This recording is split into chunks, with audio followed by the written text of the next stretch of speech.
Hey, what's up guys, and welcome back to the channel. We got a lot of new, nice, delicious morsels of news for the new Nintendo Switches that are coming. I say Switches because we got a recent announcement that the OG is getting a little bit of a revision, and I'm very happy. We're gonna talk about that right now. So sit back, relax, hit that like button, subscribe if you aren't already, and yeah, let's get into it. So we all know about the Switch Lite. It is an interesting product. Still not sure where I sit on the fence for that, but we know a few new details. Not that I didn't expect these details, but they were confirmed. So now they're out in the world because Nintendo put them there. The Lite, once released, will allow you to transition your data from one Switch to another via cloud saves. And yeah, I was very much expecting this. I mean, just like the 3DS, I would expect no different. I think the biggest thing announced by Nintendo was the inclusion of the ability to use every device, pretty much, that the Nintendo Switch supports. So the Pro Controller and the Joy-Cons, namely. My thing is, why would you give this level of play to a device that literally is not a Switch at this point? You know, you can't hook it to the television.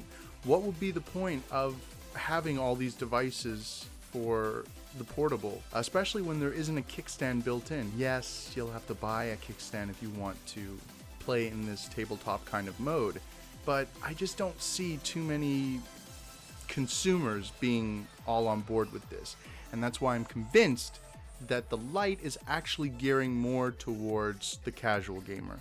The gamer who isn't into all the bells and whistles. But at the same time, I still feel like there are things that have not been announced. Things that probably won't be announced until after the Lite comes out. Things like a dock. Things like the ability to link it to a television. A lot of people have speculated that that could happen. That even if it did happen, it would only allow the 720p resolution to be boosted to the television, which I don't see being the case. I mean, unless they really truly revise the guts of this device, I don't see this being the case. I really think that they just downsized and used better parts, or more up-to-date parts, more like. It's just a matter of having that extra power given to the system in order to project that 1080p image with the original Switch. So I don't see why they wouldn't be able to do that. And you know, if this is the case, if there is in fact devices that are on the way or that will be coming to the Switch Lite, I could see that this system being very, very popular because it is more dedicated handheld. It's not quite a Vita, you know, it's not quite a pocket handheld. I wouldn't say, from what I've seen, this looks like it's going to fit into my traditional pant pocket. So it's not really a dedicated portable in that sense. It's only dedicated portable because they've made it a dedicated portable. It doesn't suit my needs for a portable device. Whereas the OG Switch I'm okay with because of all the features it presents. You know, you take all these features out and I kind of wish that the system was smaller. I kind of wish it was cheaper if it's not smaller, you know? So I don't know. I'm not sure where I lie with this system. I just hope that they are planning all these extra things after the fact, so people can choose whether to have that. Because I can totally imagine parents thinking, oh yay, a cheaper Switch. I'll buy this for my son or my daughter, and come Christmas time or whenever, you know, they end up getting it, they're not pleased. Because for $100 more, you could have gotten them the full Monty.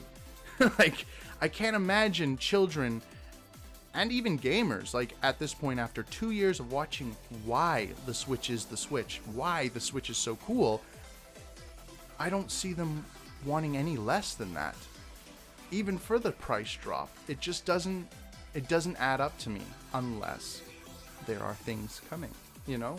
So we shall see. We'll see. Now, moving on to the OG Switch. This one kind of surprised me, and I'm really happy that they made this decision. They have changed the battery in the OG Switch and coming August, they're rebranding the boxes, they're changing out the battery in the Switch, and we're gonna get substantially extra battery life than the original Switch, which was what, 2 to 5 hours. This one's gonna be 3 to 6 or 3 to 7. That's awesome. That's a great little boost. And you know what? Because I'm not a fan of the price point of the Switch Lite, adding this kind of extra goodness to the original Switch just makes the value stay true. And I really appreciate that.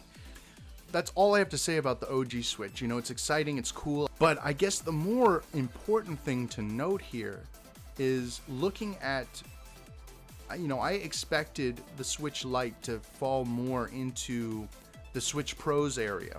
That was my original thinking. Now seeing what they've done to revise the original, seeing what they've done with the original Switch, these two fall into the same family, and I really truly believe that next Pro model, whatever is coming, you know, that's probably not going to come for another year and a half, maybe 2 years. And they're going to work real hard at it, and it's going to be the next level of the Switch. You know, a lot of people look at it as it's going to be an upgrade, but no. I think it's going to actually be the next level. I think that they're going to continue this lovely momentum that they have going with the Switch line. And yes, you're going to have backward compatibility with this new system. You're going to have, you know, improved potential all around. I imagine it's going to have a completely different OS, a completely different eShop situation. Like everything that is wrong with the Switch is hopefully going to be fixed with this system, because, you know, the more I look at the Switch, the more I realize it's just a testing ground. Like this, there's so much more space to improve. You know, they've got the games down, but they need to work on online. They need to work on the overall experience that players get. You know, when I look back to the Wii U and the 3DS, it's just complete, it's night and day, and it doesn't make sense to me. So I think they're going to continue with this line and milk it for as long as they can. Well, I wouldn't say as long as they can, because essentially that's what they did with the Wii. The Wii went far longer than it should have. I mean, I love the Wii. I thought it was a fantastically revolutionary system, but at around the 2010 mark, right around when Red Steel 2 came out, is when they should have transitioned to the Wii U and been like, hey, all of your stuff on the Wii can go over to the Wii U, and it improves the graphics exponentially. You know, but they tried to force the system to go further and longer than it should have. And thus, I think that kind of, I mean, aside from calling it the Wii U, was what was the downfall of the Wii U. Just not properly timing that transition. And so I think that this is going to be them essentially implementing that same idea. Go at it hard for 4 years, get as much sales and momentum as you can going, and then transition. Tell people if they trade in their Switch, they get, you know, money off the new model. And in store, they will transition your stuff over to the new model. There's just so many ways to make this transition happen properly and in a consumer-friendly kind of way, that I think that they should consider this. I could be wrong. I could be wrong. Maybe this is just an incremental upgrade to the system, but I don't think so. I really believe that Nintendo's smarter than that, and Nintendo is preparing for the next generation. The Xbox Scarlet and the PlayStation 5, they are gonna be ridiculous. So if you want to even be a part of that generation, you got to give us the best you possibly can in a handheld setup. And that doesn't just include better graphics, better performance. Like that's just one facet of the whole picture.